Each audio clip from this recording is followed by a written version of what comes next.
What's good, TMG fam? It's your boy Ellen. I'm back with another reaction. How y'all feel? Welcome back to the channel. Salute, man. Listen, now we about to get into the five most elite special forces in the world. Now, these guys are the ones who carry out those secret missions that nobody ever knows about. These are the guys. Now, I'm a little bit conflicted with this because how are we knowing about them now? So they must be retired or something like that, because I doubt these guys' identities would be, you know what I'm saying, made known to the public. So I'm pretty sure that these guys are pretty much done with their assignments or retired, or you know what I'm saying, like that, or else I believe we wouldn't know nothing else about them. We wouldn't even be getting this video. But nonetheless, 5 most elite special forces in the world. We're gonna check that video out. Then we got the 10 most powerful military weapons that had to be banned. Let's go! Are military units that have been trained to carry out special, often secretive, and sometimes dangerous operations. Depending on the country, these missions can include everything from covert ops to counterterrorism. So who are the best of the best? From the Huntsman Corps to the British SAS, here are 5 of the most elite special forces in the world. Before we begin, make sure to hit the like button, subscribe to our channel, and click the notification bell for more amazing videos every day. With that being said, let's begin.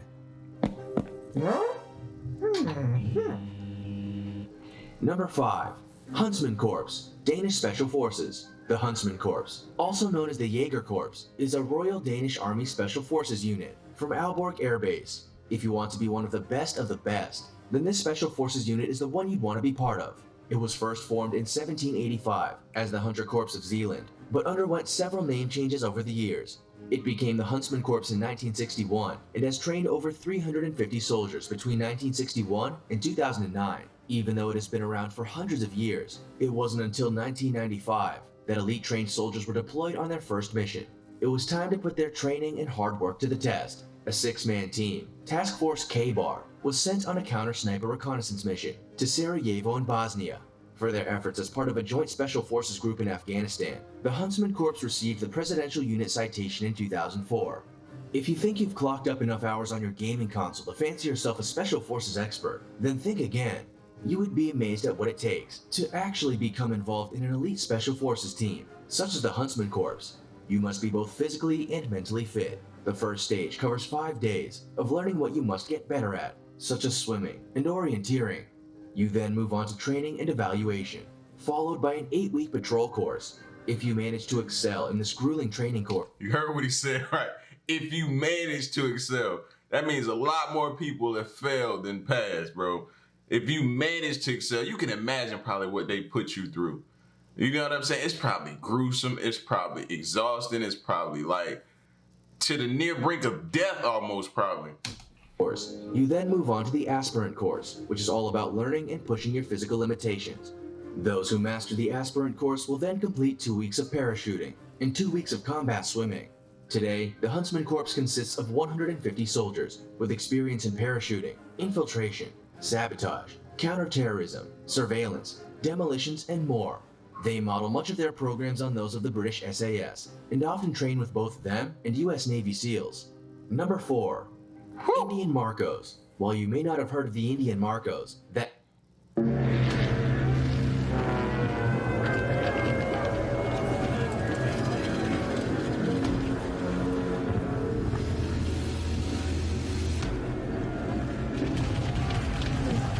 doesn't mean they're a special forces unit you'd want to underestimate.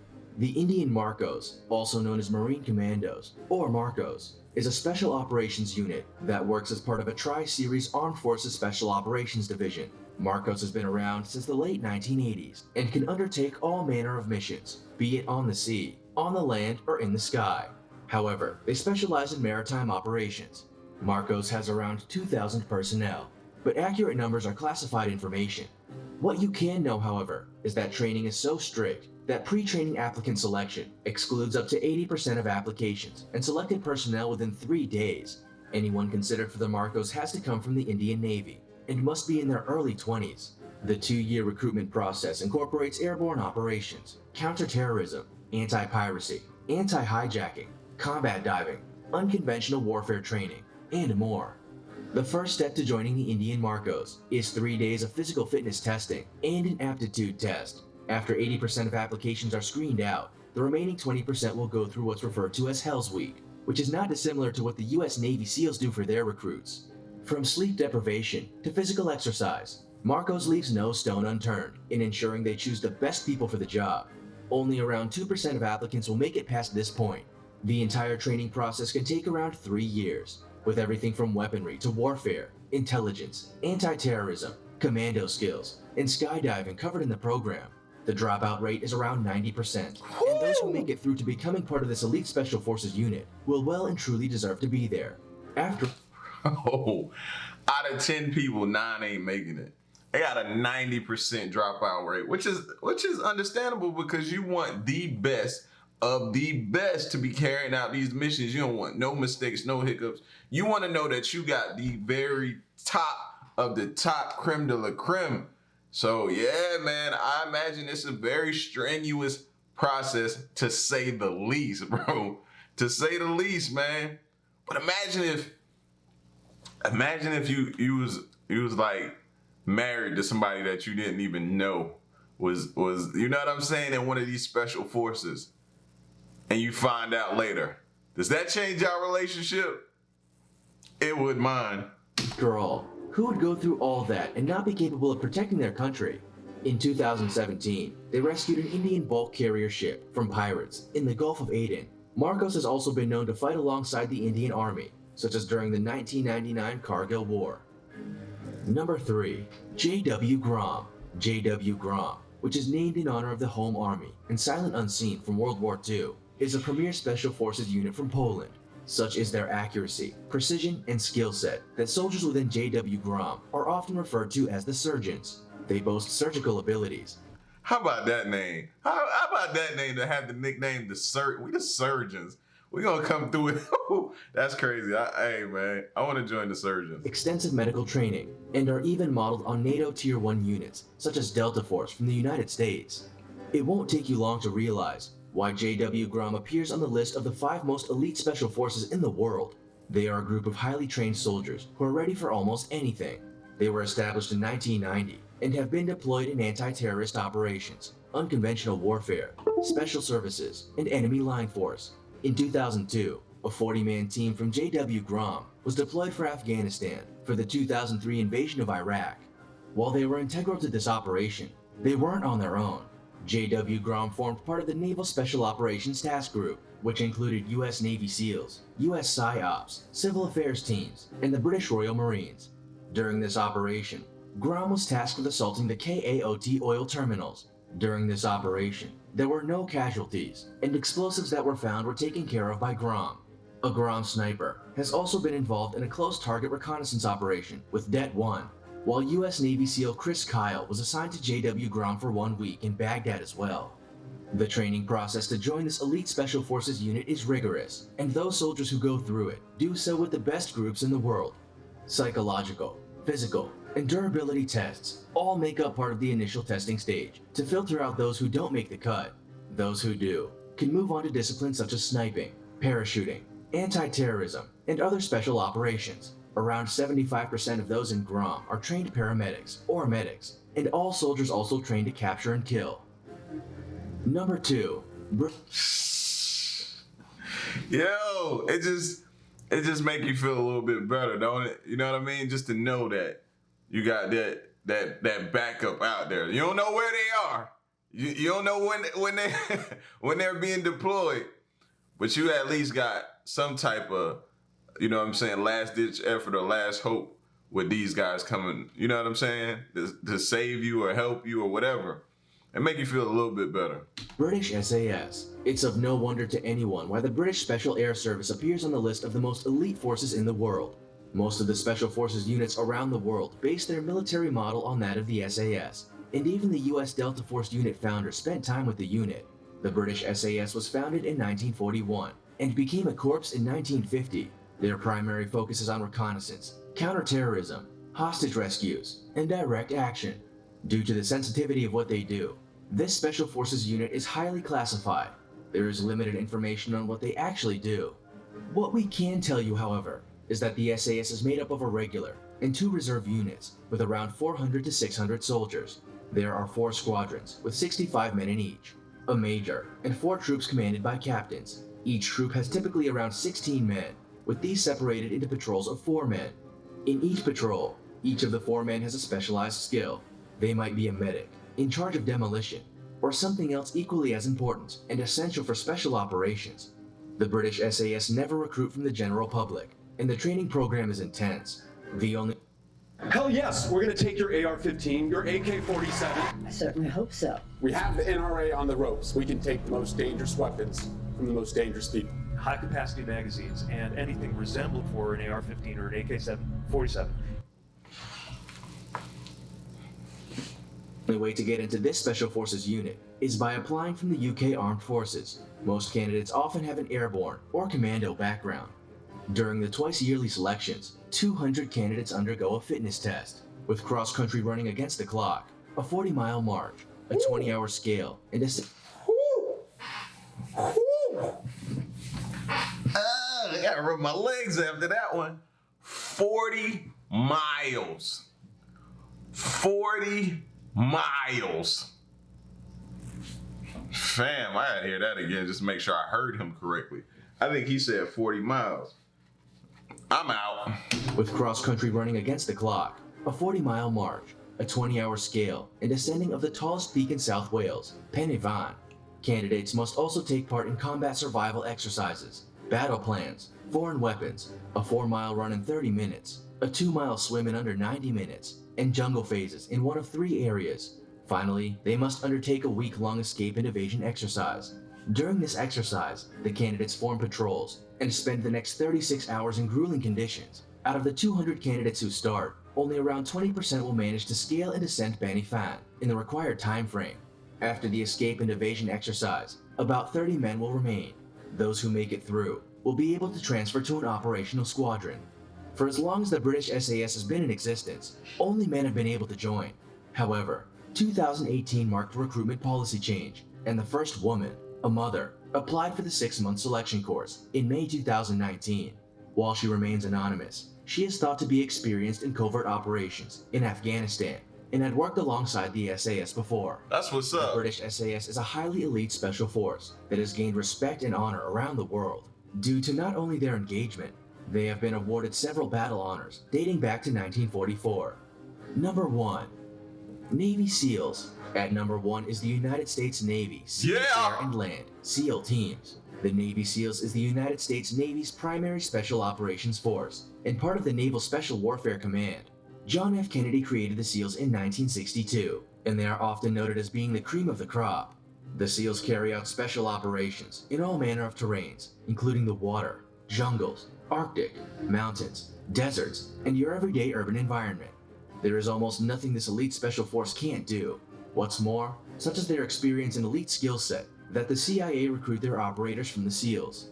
Some of their more unique tasks even include eliminating high-level targets, gathering intelligence, and forming joint operations. Since the 1960s, they have been involved in the Korean War, Grenada, the Iran-Iraq War, the Persian Gulf War, Panama, the war in Afghanistan, and Operation Enduring Freedom in the Philippines and Horn of Africa. Those who think their gaming skills put them in good stead for the Navy SEALs will be terribly mistaken. Before SEAL training can commence, a candidate must pass medical and physical screening, which can be quite challenging in itself. It includes things like swimming 500 yards in 12.5 minutes, 50 sit-ups in 2 minutes, and a 1.5-mile run in 10.5 minutes. Those who pass these tests can begin the rigorous Navy SEALs training regime. The attrition rate sits at approximately 80%, and formal training can take around 12 months, with warfare prep, parachuting, and more. While the SEAL Special Forces team was a male-only unit, that changed in 2015. It was decided that if a woman could pass the grueling basic training, they should be allowed to serve. However, in 2017, a woman who tried to become the first female Navy SEAL quit within 1 week of initial training. That goes to show just how grueling becoming part of an elite special forces can be. Do you think you have what it takes to get into any of the world's best special forces? No, I don't. No, I passed that. Maybe in my teens, I might have felt like I could do whatever. Not at this stage in my life, but my hat's off and I salute to them the process. I respect it. You know what I mean? And you gotta be in some type of shape and mental, you know what I'm saying, toughness you have to be able to make it through that. I salute you guys, man, and thank God for you guys. Let's keep it moving on. Let's look at these weapons they had to ban, though. Moronic, but there are rules in warfare. Every once in a while, representatives from the world's militaries get together to make a barbaric practice a little less barbaric. This is accomplished by making certain weapons illegal. Stay tuned until the end to see what popular weapon was But we all know just because we make it illegal, don't mean people don't still have them. Let's be honest now. Recently banned in international warfare. Before we begin, make sure to join our notification squad so you don't miss out on any of our new videos. Now, here are the 10 most dangerous military weapons that are now illegal.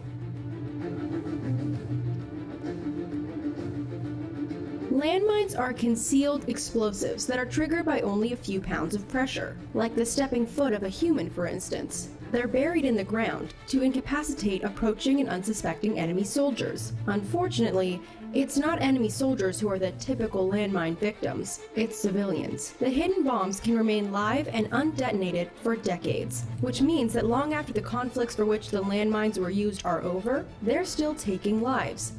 Studies show that roughly 80% of landmine victims are non-soldiers, and the most affected age group is children. For these reasons, a campaign began in 1992 to eradicate landmines from the planet, which was nearly accomplished with 1997's Ottawa Treaty. In that agreement, 164 countries banned the use of landmines in their respective militaries. Included in the treaty are Canada, Ethiopia, Mexico, and Japan. Not included is the United States. The United States is included in the ban of this next weapon, as are 139 other participants of the 1925. What do y'all feel about that? Y'all feel like landmines should be banned? I don't want to see children get hurt either, man. You know what I mean? But I don't know. I don't know enough about it, enough information of, you know, why we don't choose to ban it. So I would have to get it from you guys or find out some more additional information as to why the United States isn't participating in it. You know what I'm saying? Geneva Protocol. This is when chemical weapons were banned in international warfare. The main impetus for this ban was the popularity of mustard gas, a cytotoxic agent that was developed in the 1800s. It was named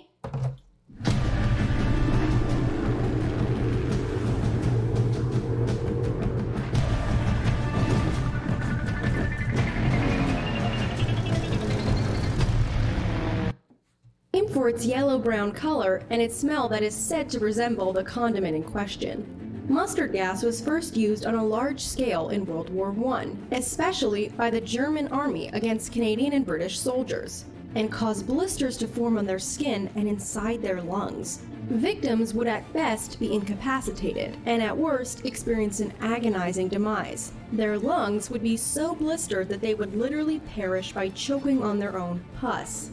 Since its 1925 ban, most military agencies have been good on their word about refraining from using mustard gas, although there have been many violations to the treaty. ISIS is one organization that still deploys the illegal gas. In a 1979 Geneva Convention, plastic was banned in international warfare. The 125 parties involved in this UN meetup agreed that weapons that utilize non-metallic elements were to be used no longer. The reason is that they can't be detected with X-rays. Non-metallic projectiles made the jobs of medics and doctors a living hell, not to mention the patient, because they would have to search by hand for fragments lodged in the body. So the unnecessary time and suffering were the causes for this ban on plastic projectiles. So just to get it straight, plastic being used in the manufacturing of weapons isn't outlawed. Anyone aware of how weapons are made knows that there is a lot of plastic involved. It's the use of plastic in the destructive element of the weapon that is outlawed. In the same Geneva Convention where plastic projectiles were outlawed, so were flame projectiles. These are called incendiary weapons and include flamethrowers. Flamethrowers are only prohibited if they're used against civilians or enemy soldiers in close proximity to civilians. These rules apply to all other incendiary weapons, including napalm and white phosphorus.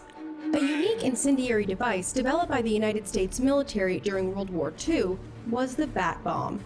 A pre-Hiroshima plan to defeat the last Axis power was to train bats to deploy firebombs in the paper and wood constructed cities of Japan. The bats, wearing collars containing a napalm-like agent set to a timer, would be released at dawn from a certain location and would That's cheat mode right there, fam. They use a bat. Oh man, that's crazy. Yo, man, that's what I'm saying. All bets are off during war, man. You know what I'm saying? It's supposed to be, no. All bets are off during war. They out here training bats. Bats! Oh, man, you got to be prepared for anything. fly to the nearest city to roost in people's attics under their eaves. Then the collars would detonate, destroying the bat and whatever building the bat decided to roost in. The government spent $2 million developing and testing the weapon, and were planning to use it for real. But like we said before, after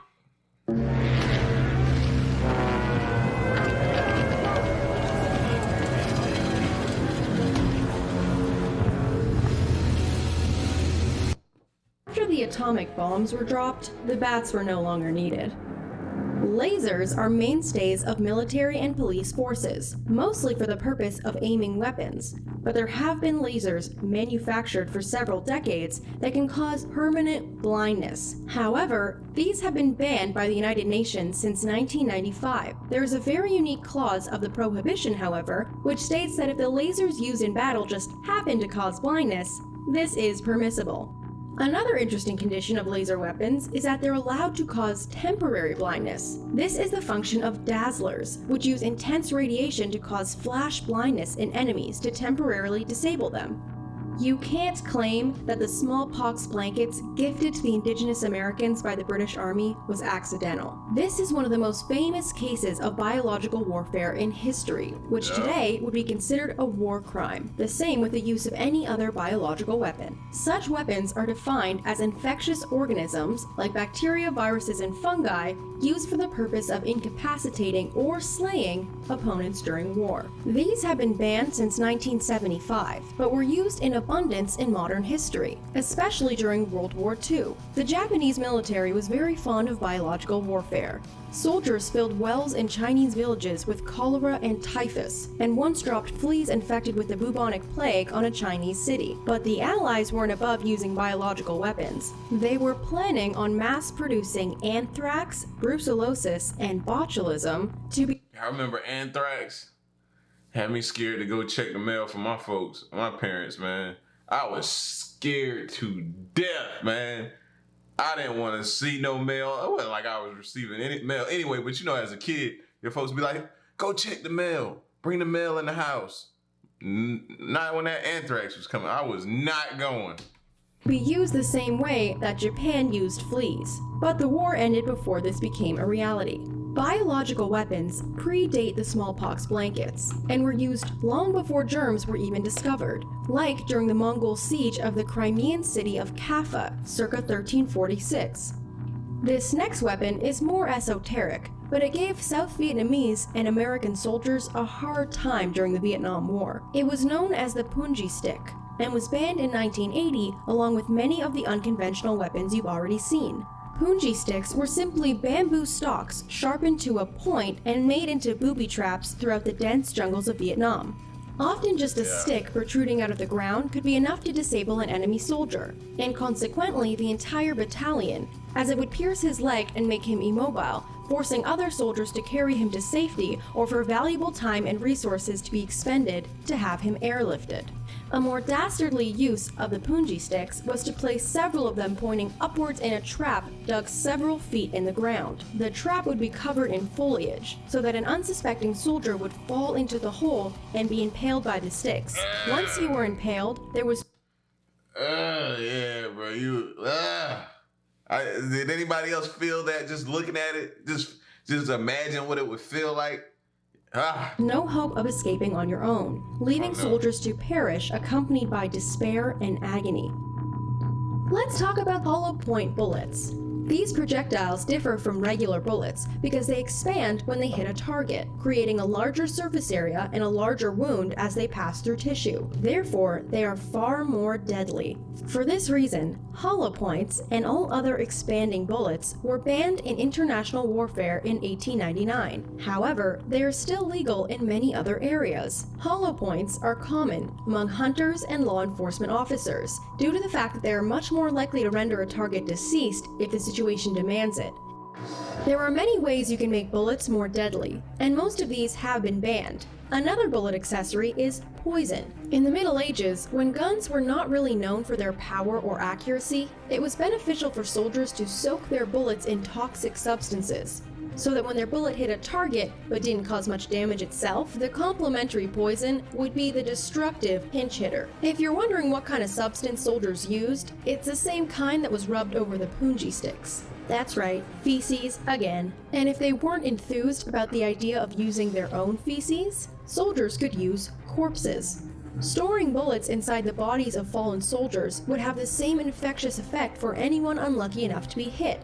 This practice was so vile that it was banned during the world's first arms agreement in 1675.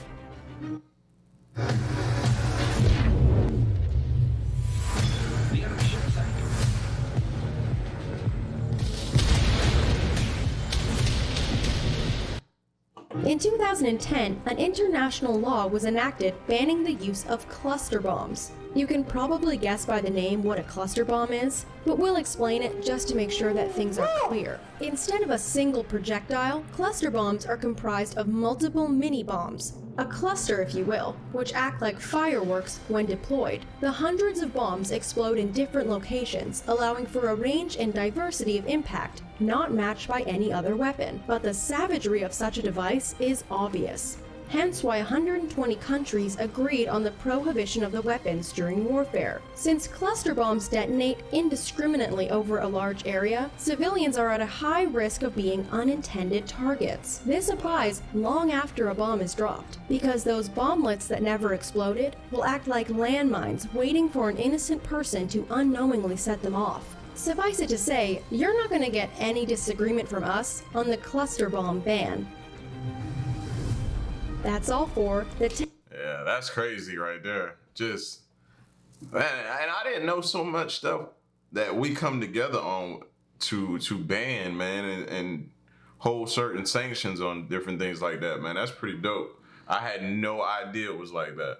You know what I mean? I heard the stuff like mustard gas and different things like that. But as far as the landmines and different things, I didn't know that. Y'all get at me in the comment section, man. Let me know if y'all found something on here pretty interesting or you learned something new as well today, man. It's your boy L. Leave a like, share the video, subscribe, and stick around and stay tuned to the next reaction. I'm out. Peace, y'all. Stay solid. Hey.